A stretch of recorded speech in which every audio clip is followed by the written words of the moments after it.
Hello YouTube friends, welcome to the Red Parrot channel. I am your host, Mary Ellen. This is an episode of K3N Cloth Tales # Slow Stitch with K3N Weekly Slow Stitch 2024. I made that a mouthful. Catching up. And so before I catch up, I want to show some echo printing that I have been doing.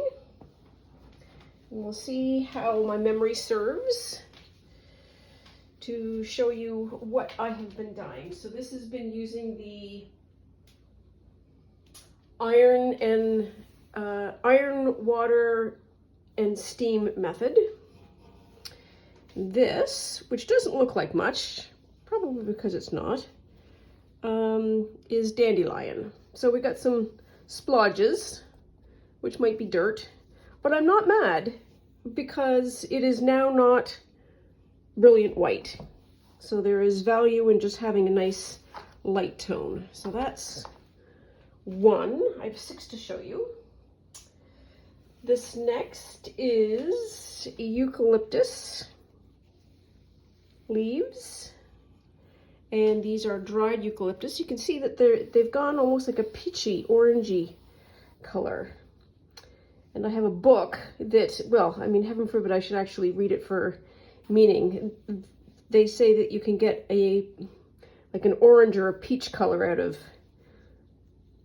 eucalyptus. Some of the things that I like here are these pieces here, which are, they don't have, there's white space and then there's dark space. So there's a lot of tonal difference. It's kind of what I'm trying to say. So that's 2. And third is maple. And these are all maple flowers, which you can barely see, but you can tell here that there is a lot of texture, which makes some sense. And you can see, here's a nice bit. Can you see? Can you see? Can you see? No, I can't see it. I'll put it down again to see it. There, okay. There. You can see the beginning of the maple leaf there. And then later on, you can definitely see prints of the maple leaf. That would be a good one. So pleased with that. And just making a stash, if that's a thing, so that we can have more stuff to use when we are doing our playing around with fabric. Okay, what do we have next? Let's do some more maple. Which side is in, which side is out? This side is the inside. So some more, that's a good one right there. More like, it's a nice like soft purple that's here. And this is a nice piece as well. You can see the outlines of the leaves there, but also that there's a definite mottled look to it. So we've got that, and we've got 2 more left. 2 more left. Now which are which? Which are which? This is strawberry plant. And maybe if I hold it up like that, yes, you can see it much better if I hold it on an angle. I've got a large window that's there. I should have closed the blinds, but you can certainly see that that's the base of the strawberry plant, and then it goes out to the leaves. There's another leaf that you can see fairly plainly. Where else? And you can see these long bits here. There's another bit along here, and that's all of the runners. Ooh, here's a nice bit. There. Nice big leaf there, and nice small one there. And this is more of a tawny brown.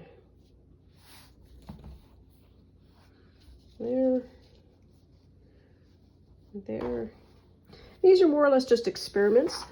Smart enough this time round to make notes, so that's pretty exciting. What is this? So this is rose, not like a tea rose or anything, a wild rose. If I hold it up like that, you can see it better. Yeah, you can see it better when you have the light through it. And these are all really new shoots. So I think this is called a dog rose, prairie rose. It has the single, like 5 or 6 pink leaves and then a pronounced center. Rose hips come from it. I suppose they come from all of them. But anyways, there we are. Oops. And here is another sort of, you can see through it. And then this side was a test to see about clover, and clover not so much. That's okay. It has the same kind of effect as the dandelion. And again, not at all bothered by the lack of result, because it changed this color from bright white to something that is absolutely soft and warm and comfortable. So there's that. Anyways, that's a little bit of a catch up. Now let us go to 2 weeks worth of K3N stitching.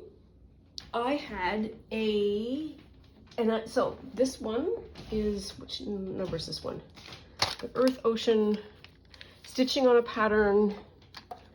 1718 was a pocket, and 19 is kintsugi,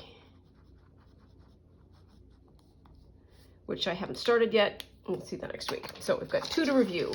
One is Return to Process, which is Stitching on a Pattern, and then week 18 is pocket. So let's do Stitching on a Pattern first. So here was my pattern. And I think the brief pretty much would have said, let's then, you know, stitch that into green, maybe do like 3 layers of color, dark, medium, and light. Maybe do like a darker green for the vines or whatever. And, you know, that would be sweet. And then I had the idea of a cross. And I wanted to see what would happen if all I did was wherever this outline hit, put red thread, and could I see the cross? And you can't, because there are patches like that where you don't see the corners hit. And so that was problem number 1. And then problem number 2 was I wanted to create then some outline for the crosses. And I don't know if you can probably see it better here. These are all colonial stitches to be able to create a more contrast, to be able to pop out the cross. And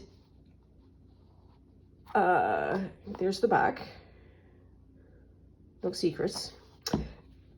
So, theoretically, total fail. Nothing is ever a failure because you learn a bunch of things when you fail. If you can look gently at the failure and understand what might have gone wrong, and then be able to absorb those lessons for a future state. So if this was a busier pattern, this might have worked on its own because you would have seen more of the actual shape. I ought not to have maybe used such a perfect match of this blue. I should have gone maybe a tone darker so that I could have seen it. Having said that, the idea is amazing. I don't know, like, there is no such thing as you being able to feel this, but tactilely, this is really nice to feel. It's really, really nice.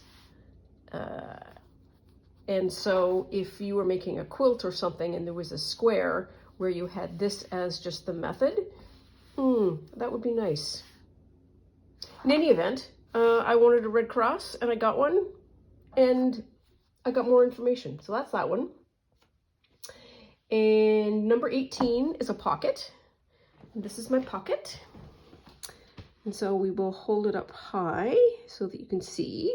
So this is a piece of crochet that I got from the Junk Journal Round Robin. It's a bit of a leftover. I did 2 little patches, one there and one there, weaving. This is just one big long blanket stitch. And I could have done a blanket stitch all the way along around here, but that would have taken me days and I didn't want to.